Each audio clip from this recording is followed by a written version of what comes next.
فرمایا وَاتَّقُوا اللَّهَ الَّذِي تَسَاءَلُونَ بِهِ وَالْأَرْحَامَ۔ دیکھا اللہ کے نام پر عورت مرد کے لیے حلال ہوتی ہے، مرد عورت کے لیے حلال ہوتا ہے۔ تو اس شادی خانہ آبادی میں اس اللہ کو نہ بھولیں جس پروردگار کی وجہ سے دونوں میاں بیوی بنے۔ نکاح سے پہلے دونوں ایک دوسرے کے لیے غیر محرم تھے۔ لڑکے کے لیے لڑکی کو دیکھنا حرام، لڑکی کے لیے لڑکے کو دیکھنا حرام۔ اتنی اجنبیت، دوری، اللہ کا نام درمیان میں آیا، اتنے قریب ہو گئے کہ اب وہ بیوی سب اپنوں سے بڑی اپنی بن گئی، شریکہ حیات بن گئی۔ اس لیے شادی کے مقاصد ذہن میں رکھنے ضروری ہیں کہ یہ ایک بندھن ہے جو ایک مرد اور عورت کے درمیان ہوتا ہے گواہوں کی موجودگی میں اللہ کے نام پر۔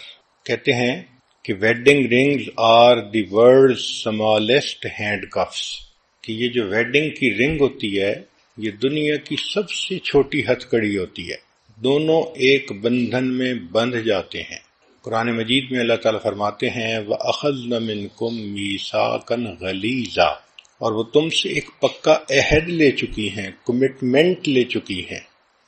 چنانچہ شادی کے مقاصد میں سب سے پہلا مقصد ہے گناہوں سے بچنا۔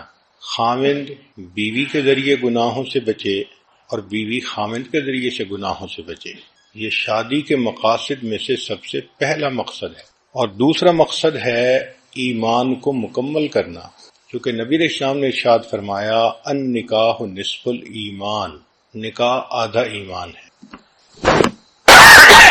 شادی سے پہلے انسان جتنا ہی نیک بن جائے ابھی آدھے ایمان پر عمل کر رہا ہے، نکاح ہونے کے بعد اب ایمان کی تکمیل ہو جاتی ہے۔ اس لیے اللہ تعالیٰ بندے کے اعمال کا اجر بڑھا دیتے ہیں۔ حدیث مبارکہ میں ہے کہ شادی سے پہلے ایک نماز پڑھیں تو ایک نماز کا ثواب، اور شادی ہونے کے بعد ایک نماز پڑھیں تو 21 نمازوں کا ثواب، اور بعض روایات میں 42 نمازوں کا ثواب۔ تو اعمال کا اجر بڑھ جاتا ہے۔ اس کی کیا وجہ ہے کہ رب کریم یہ فرماتے ہیں کہ میرے بندے پہلے تیرے اوپر صرف حقوق العباد تھے، ایک نماز کا اجر ایک ملتا تھا کہ صرف حقوق اللہ تھے، اب تیرے اوپر حقوق العباد بھی آ گئے۔ ان حقوق العباد کو پورا کرتے ہوئے جب تم میرے حقوق کو بھی پورا کرو گے میں پروردگار اعمال کی قیمت بڑھا دوں گا۔ تو شادی کے مقاصد میں سے پہلا میاں بیوی ایک دوسرے کے ذریعے سے گناہوں سے بچیں، اور دوسرا ایمان کی تکمیل ہو، اعمال کا اجر بڑھ جائے۔ تیسرا کہ دونوں کو عزت مل جائے۔ جب شادی ہو جاتی ہے تو خاوند بیوی کے لیے عزت کا سبب بنتا ہے، بیوی خاوند کے لیے عزت کا سبب بنتی ہے۔ پھر چوتھا مقصد محبت کا ملنا، کہ میاں بیوی دونوں ایک دوسرے کو محبتیں دیتے ہیں، محبتیں تقسیم کرتے ہیں، اور محبتوں بھری زندگی ہوتی ہے۔ پھر پانچواں مقصد ہے شریک حیات کا ملنا، کہ انسان زندگی کا ساتھی پا لیتا ہے، زندگی کے حالات کے اتار چڑھاؤ میں کوئی اس کا اپنا ہوتا ہے، وہ ایک دوسرے کے ساتھ شیئر کر سکتے ہیں، وہ دونوں مل کر زندگی کے غموں کا بوجھ اٹھا سکتے ہیں۔ پھر چھٹا مقصد ہوتا ہے اولاد کا ہونا، چنانچہ فطری خواہش ہے ہر انسان کی کہ اولاد ہو، اس لیے انبیاء کرام جیسی بزرگ ہستیاں بھی اللہ سے اولاد کے لیے دعائیں مانگتی رہیں۔ حضرت زکریا علیہ السلام نے دعا مانگی رب انی وہن العظم منی واشتعل الرأس شیبا، اے میرے پروردگار اتنا بوڑھا ہو گیا ہوں کہ میری ہڈیاں بوسیدہ ہو گئیں اور میرے بال سفید ہو گئے، لیکن ابھی بھی میں آپ کے درگاہ سے اس نعمت کے حاصل کرنے میں مایوس نہیں ہوا، میں ابھی بھی دعا مانگتا ہوں۔ تو دیکھو بڑھاپے میں بھی انسان کی یہ تمنا ہوتی ہے، اسی طرح ہر عورت کے دل کی فطری خواہش ہوتی ہے کہ اللہ مجھے اولاد کی نعمت عطا فرمائے۔ اور ساتواں مقصد ہوتا ہے پرسکون زندگی گزارنا۔ اس لفظ کو سمجھنے کی کوشش کریں کہ آج کل ذہنوں میں یہ بات سما گئی کہ کوئی غم ہونا ہی نہیں چاہیے، پریشانی ہونی ہی نہیں چاہیے۔ ایک کافر کی سوچ اور ہوتی ہے، مومن کی سوچ اور ہوتی ہے۔ کافر یوں سوچے کہ کوئی پریشانی نہیں ہونی چاہیے تو وہ سوچ سکتا ہے، مگر مومن تو جانتا ہے کہ دنیا دارالمحن امتحان گاہ ہے، اور اس امتحان گاہ میں حالات عدلتے بدلتے ہیں۔ کبھی اللہ خوشی دے کر آزماتے ہیں، کبھی غم دے کر، کبھی صحت دے کر، کبھی بیماری دے کر۔ تو حالات کے اتار چڑھاؤ کو ایکسپیکٹ کرنا چاہیے۔ دنیا کی زندگی پھولوں کی سیج نہیں ہے، امتحان گاہ ہے۔ آپ کیا سمجھتی ہیں کہ جو دنیا کے بادشاہ ہوتے ہیں ان کو پریشانیاں نہیں ہوتی؟ توبہ توبہ، اتنے پریشان کہ ان کی پریشانیاں کسی شہر کے لوگوں میں تقسیم کر دیں تو شہر کے سارے لوگ پریشان ہو جائیں۔ تو مقصد سمجھیں کہ سکون پانا۔ تو میاں بیوی دونوں پرسکون ہوتے ہیں، اگرچہ تنگی ہو، اگرچہ پریشانی ہو، اگرچہ بیماری ہو۔ تو ان چیزوں کا ہونا الگ بات ہے، اور دلی سکون ہونا یہ الگ بات ہے۔ جب انسان کو یہ محسوس ہوتا ہے نا کہ میں اکیلا نہیں، میرے ساتھ کوئی اور بھی ہے، تو پھر پریشانی نہیں لگتی، پھر دل پرسکون ہوتا ہے۔ اس لیے شریعت نے اتنا خوبصورت لفظ استعمال کیا کہ ایک لفظ سے شادی کا مقصد واضح فرما دیا۔ چنانچہ شادی ہونے کے بعد میاں بیوی مل کر قدم اٹھاتے ہیں، being together, sharing together, doing things together، یہ پھر ان کی زندگی کا اصول بن جاتا ہے۔ اب ہم پر سکون ازدواجی زندگی کیسے حاصل کریں؟ آئیے قرآن مجید کی تعلیمات کو سامنے رکھ کر اس مضمون کی تفصیلات سنیں۔ سب سے پہلے وَمِنْ آیَاتِهِ، اللہ تعالیٰ فرماتے ہیں کہ یہ اللہ کی نشانیوں میں سے ہے۔ تو خاوند بیوی کے لیے اللہ کی نشانی اور بیوی خاوند کے لیے اللہ کی نشانی۔ واقعی اگر اللہ نے میاں بیوی کو نہ بنایا ہوتا تو ہر ایک کی زندگی ادھوری ہوتی، ہر ایک کی زندگی میں خلا ہوتا۔ تو اس سے انسان عزت کرے، خاوند بیوی کی عزت کرے کہ میرے اللہ نے اس کو میری زندگی کے لیے بنایا ہے، اور بیوی اپنے خاوند کی عزت کرے۔ اور اس بات کو ذہن میں رکھیں کہ ہمارے درمیان جو نکاح کا معاہدہ ہے وہ اللہ کے نام پر ہے۔ اس لیے سورہ نساء پڑھیے تو آپ کو ہر چند آیتوں کے بعد ملے گا واتقوا اللہ، واتقوا اللہ، اللہ سے ڈرو، اللہ سے ڈرو، کیونکہ اللہ تعالیٰ جانتے تھے کہ میاں بیوی کا ریلیشن شپ اتنا ڈیلیکیٹ ہوتا ہے کہ اگر بندے کے دل میں اللہ کا خوف نہ ہو تو وہ ظاہر میں سچا بھی بنتا ہے مگر دوسرے کی دل آزاری بھی کر رہا ہوتا ہے۔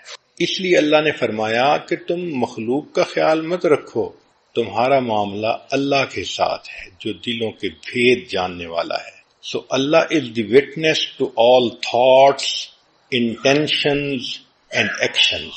تم جو کر رہے ہو، تمہارے من میں کیا نیت ہے، اس کو اللہ جانتا ہے۔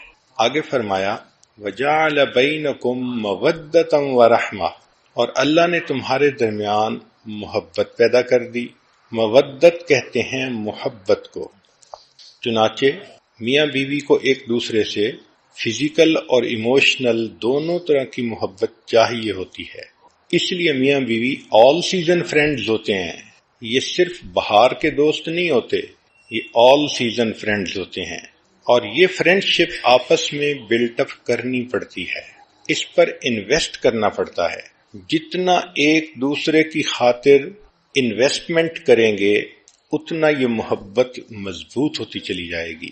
ایک دوسرے کو ٹائم دینا، ایفرٹس دینا، کیئر دینا، سپورٹ دینا، ایک دوسرے کے کام کرنا، ایک دوسرے کی ضروریات زندگی میں دلچسپی لینا، اس سے شادی کا بندھن مضبوط ہو جاتا ہے۔ یوں سمجھ لیں کہ میاں بیوی کا ایک ایموشنل بینک اکاؤنٹ ہوتا ہے جتنا وہ اس کے اندر ان پٹ ڈالتے رہتے ہیں اتنا ان کی شادی پرسکون ہوتی ہے۔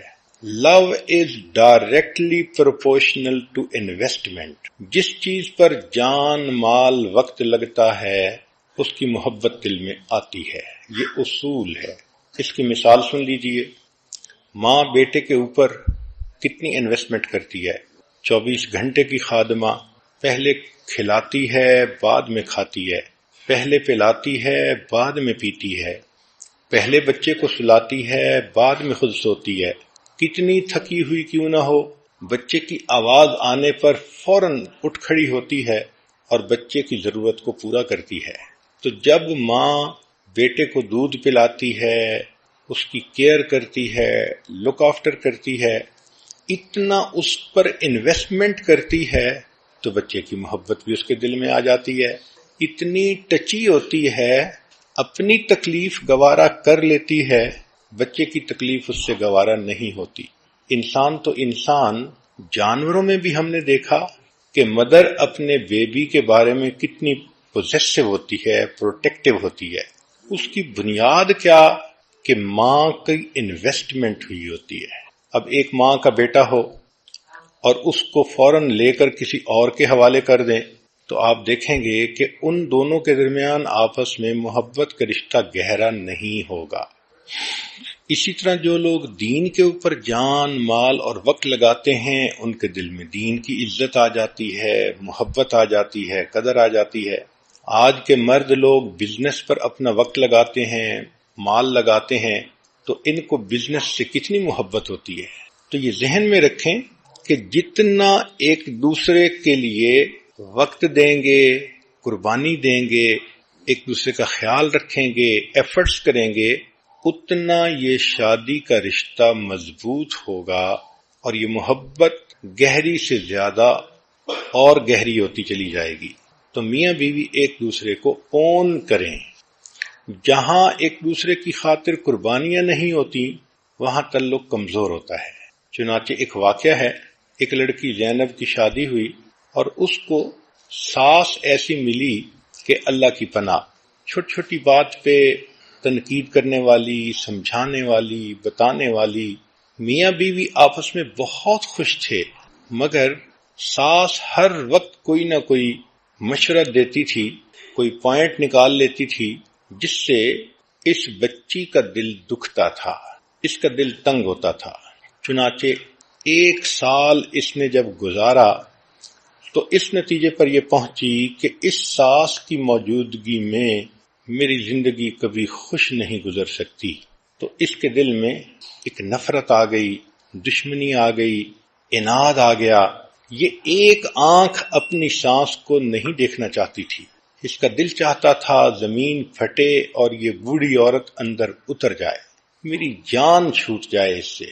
ایک دن یہ بیمار تھی تو حکیم کے پاس گئی دوائی لینے کے لیے، تو وہاں اس کے دل میں شیطان نے یہ بات ڈالی کہ کیوں نہ حکیم صاحب سے میں کوئی ایسی دوائی لے لوں کہ جس کی وجہ سے میری ساس مر ہی جائے، میری جان چھوٹ جائے۔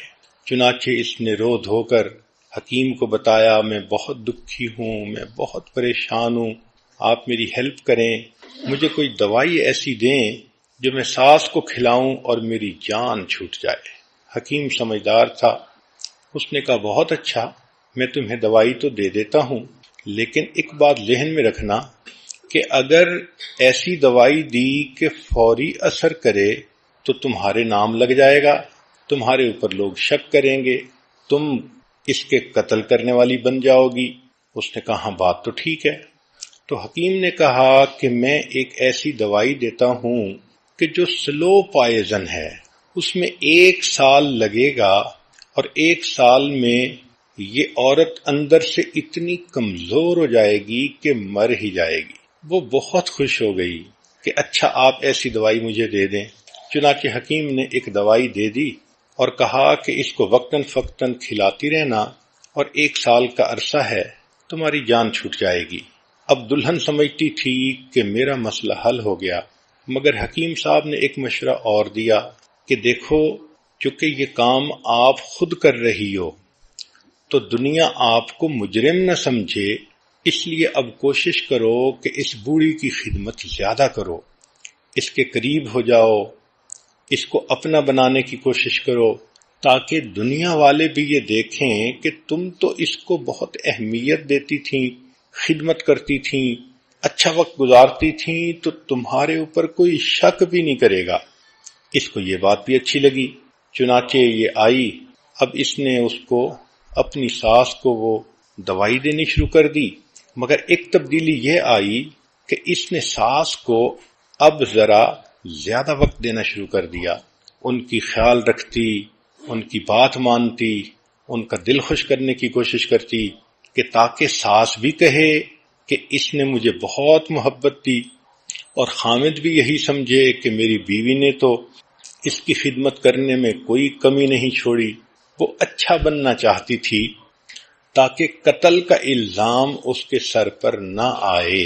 1 سال اس نے خوب محنت کی اور اپنی ساس کی خدمت کر کے اپنے خامند کو بھی خوش کیا، ساس کو بھی خوش کیا۔ لیکن جب 1 سال گزرنے کے قریب آیا تو جب وہ تنہائی میں بیٹھ کر سوچتی کہ اب میری ساس مر جائے گی، تو اب اس کے دل کو خوشی کی بجائے غم ہوتا، کیونکہ اب قریب ہونے کی وجہ سے اس کو محبت ڈیولپ ہو چکی تھی۔ چنانچہ 1 سال کے بعد وہ روتی ہوئی پھر حکیم کے پاس آئی اور کہنے لگی کہ پلیز آپ مجھے اس زہر کا کوئی اینٹی ڈوٹ دے دیں، میں نہیں چاہتی کہ میری ساس مرے، وہ اتنی میرے ساتھ اچھی ہو گئی ہے، میں اس کے ساتھ اتنی کمفرٹیبل فیل کرتی ہوں کہ میں نہیں چاہتی کہ وہ فوت ہو۔ جب اس نے یہ کہا تب حکیم صاحب نے بتایا کہ بہت اچھا، میں نے اس کو زہر نہیں دی تھی، ایک عام دوائی دے دی تھی تاکہ تمہارے دل کو تسلی رہے کہ زہر دی جا رہی ہے، لیکن جو میں نے تمہیں نصیحت کی تھی کہ ساس کی خدمت کرو، وقت دو، اس کی بات مانو، اصل تو یہ بنیاد تھی۔ پہلے تم نے انویسٹمنٹ کوئی نہیں کی ہوئی تھی، تمہیں اس کی بات بری لگتی تھی، وہ تمہیں سمجھاتی تھی تمہارے فائدے کی نیت سے، اور تمہیں زہر چڑھتا تھا۔ اب جب تم نے اپنے آپ کو سمجھا کر اس کی خدمت کرنی شروع کر دی تو اب تمہارے درمیان محبت پیدا ہو گئی۔ پریشان نہ ہونا، تمہاری ساس ابھی نہیں مرے گی، اپنی طبعی زندگی گزارے گی۔ اب اس لڑکی کے آنکھوں سے پھر آنسو آ گئے، یہ غم کے آنسو نہیں تھے، یہ خوشی کے آنسو تھے۔ تو سوچئے کہ عورت اگر تھوڑا سا اپنے دل کو صبر دے اور پھر خدمت کرے، محبتیں تقسیم کرے، تو حالات خود بخود ٹھیک ہو جاتے ہیں، جو مخالف ہوتے ہیں وہ بھی موافق ہو جاتے ہیں۔ ساس پہلے بھی اچھا چاہتی تھی، سمجھاتی تھی، لیکن یہ سینسٹیو بہت ہو گئی تھی، بات نہیں سننا چاہتی تھی۔ اب جب اس نے اس کی بات سنی شروع کر دی تو ساس بھی بیٹیوں کی طرح اس سے محبت کرنے لگ گئی۔ چنانچہ اس لڑکی اور اس کی ساس کے درمیان محبت مثالی محبت بن گئی۔ اللہ اکبر کبیرہ۔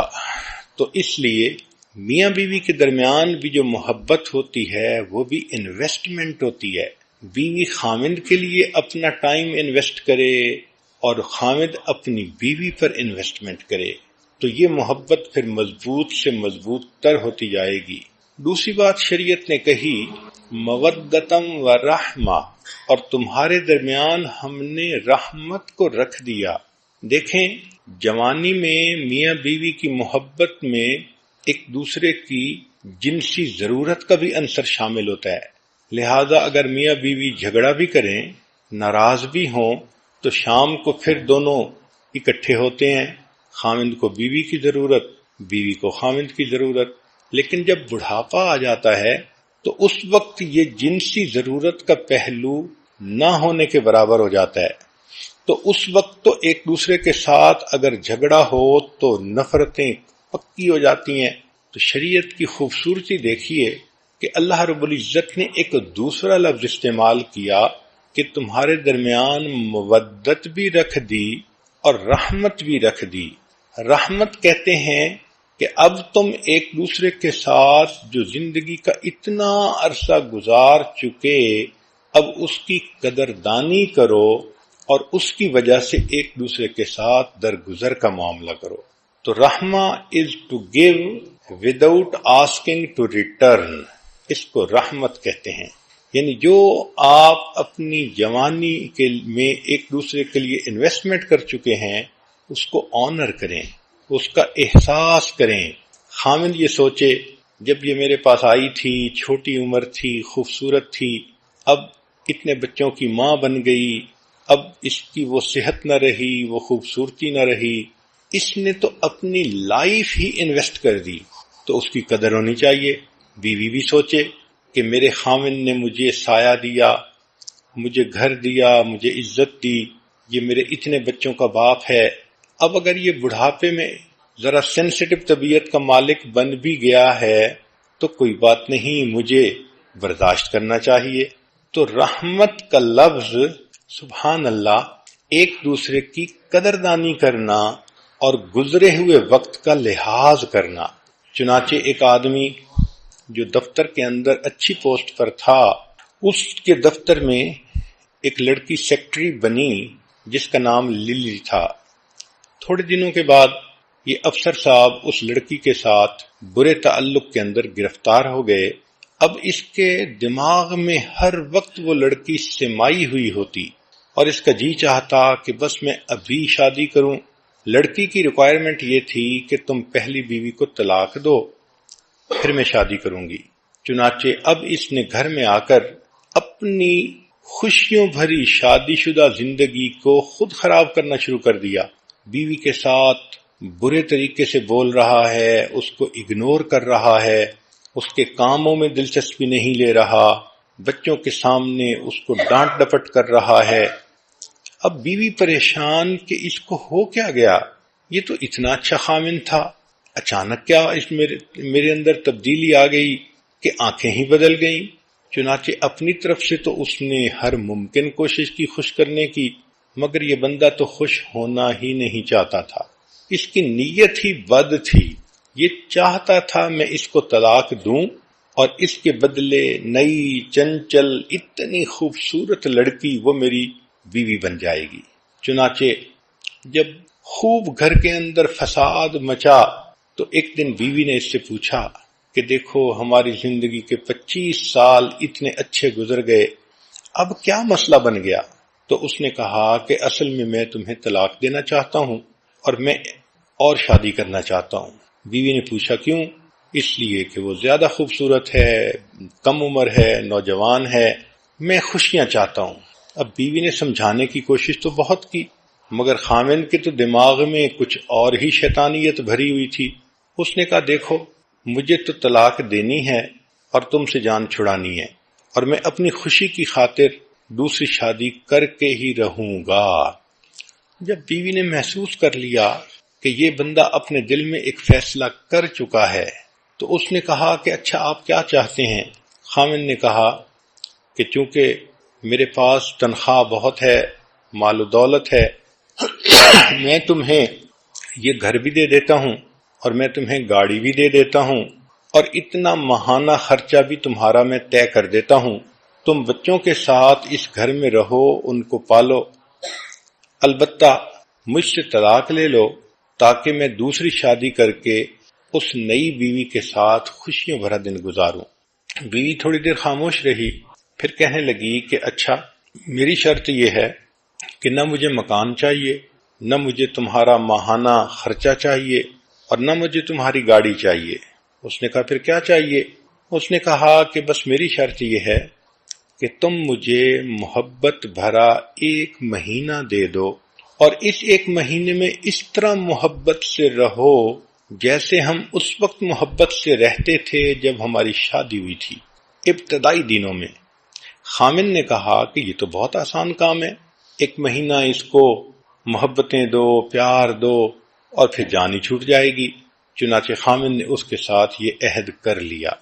اب چونکہ میاں بیوی میں عہد تھا تو بیوی نے اسے کہا کہ دیکھو جب شادی ہوئی تھی میں دلہن تھی، آپ ایسے آتے تھے، ایسے بیٹھتے تھے، ایسے بات کرتے تھے، میں بھی آپ سے ایسے بات کرتی تھی، لہذا ہم نے یہ مہینہ اسی حالت میں گزارنا ہے۔ خامد نے کہا بہت اچھا۔ چنانچہ دونوں نے آپس میں خوب گرم جوشی کا اظہار کیا، محبتوں کا اظہار کیا، میل ملاپ کیا، باتیں کیں، بیٹھے، اور جیسے ہنی مون کا وقت ہوتا ہے دونوں نے اس طرح وقت فارغ کر لیا۔ اب جب کچھ دن گزرے تو خامد نے یہ دیکھا کہ یہ بیوی 25 سال پہلے جب میرے پاس آئی تھی کتنی خوبصورت تھی، کتنی سمارٹ تھی، کتنی اچھی تھی، اب 25 سال کے بعد یہ 5 بچوں کی ماں بن گئی، اب صحت بھی اس کی کمزور ہو گئی، کچھ بینائی بھی کمزور ہو گئی، بلڈ پریشر کی مریضہ بھی بن گئی، اب معدے کے السر کا بھی مسئلہ ہے۔ اب یہ بیچاری جب اکیلی رہے گی تو خامد کے بغیر اس کی زندگی کیسی ہوگی؟ کیونکہ دونوں قریب وقت گزار رہے تھے تو خامد نے ایسا سوچنا شروع کر دیا۔ تو پہلے تو وہ اپنے خیالات کو جھٹک دیتا اور یہی سوچتا کہ نہیں میں نے دوسری لڑکی سے شادی کرنی ہے، لیکن قریب رہنے سے محبتیں بڑھتی ہیں، اپنائیت ہوتی ہے، احساس ہوتا ہے انسان کو، جتنا بھی کوئی پتھر دل ہو اس کو بھی محسوس ہوتا ہے۔ چنانچہ 1 مہینہ جب قریب رہے تو آخری دن بیوی یہ ایکسپیکٹ کر رہی تھی کہ آج مجھے طلاق کا کاغذ مل جائے گا، لیکن آخری دن فلورسٹ کی طرف سے پھولوں کا ایک گلدستہ آیا اور اس گلدستے پر خامد کی طرف سے یہ پیغام لکھا ہوا تھا کہ جس طرح میں نے محبت بھرا یہ مہینہ تمہارے ساتھ گزارا، میں زندگی کے باقی دن بھی اسی طرح محبت سے گزاروں گا، میں دوسری شادی نہیں کروں گا۔ تو یہ آپس میں ایک دوسرے کے ساتھ انویسٹمنٹ ہوتی ہے۔ محبت ایک دوسرے کی خاطر قربانی کرنے کا دوسرا نام ہے۔ اس لیے شریعت نے مودت کا لفظ بھی استعمال کیا اور رحمت کا لفظ بھی استعمال کیا کہ جب بچے جوان ہو جائیں تو اب میاں بیوی کو ایک دوسرے کے ساتھ نفرتوں کی زندگی نہیں گزارنی، بلکہ ایک دوسرے کے ساتھ احساس کرنا ہے، محبتوں بھری زندگی گزارنی ہے۔ اب بغیر ریٹرن کے دوسرے کو کچھ دینا ہے۔ اس لیے کہتے ہیں کہ you can give without loving but you can not love without giving. جب محبت ہوتی ہے تو انسان بڑھاپے میں ریٹرن کے بغیر بھی دوسرے کو محبتیں دیتا جاتا ہے۔ یہ جو گیونگ کی انجوائمنٹ ہے یہ کچھ اور ہوتی ہے۔ اس لیے بڑھاپے میں ایک دوسرے کی کوتاہیوں سے، کمزوریوں سے درگزر کرنا اور برداشت کر لینا، اس لیے شریعت نے رحمت کا لفظ استعمال کیا۔ کہتے ہیں کہ a good marriage is the union of 2 فارگیورز، یعنی بیوی خامند کی کوتاہیوں سے درگزر کرے، خامند بیوی کی کوتاہیوں سے درگزر کرے۔ پھر شریعت نے کہا لِتَسْكُنُوا إِلَيْهَا، تاکہ تم سکون پاؤ۔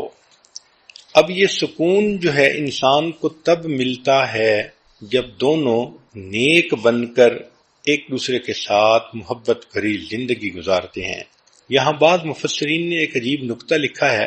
وہ کہتے ہیں کہ عربی زبان میں ہر حرف کے اوپر ایک حرکت ہوتی ہے، ضمہ، فتحہ، کسرہ۔ ہم اردو میں کہہ دیتے ہیں زبر، زیر اور پیش، اور جس پر کوئی حرکت نہ ہو اس کو کہتے ہیں کہ اس کے اوپر سکون ہے۔ تو اس کا مطلب یہ کہ سکون زندگی میں ہو۔ گویا میاں بیوی یہ عہد کریں کہ ہم ایک دوسرے کے ساتھ ایک بندھن میں بندھ گئے، اب ہم کسی غیر کے ساتھ کوئی حرکت نہیں کریں گے جو ہماری زندگی کو خراب کرے۔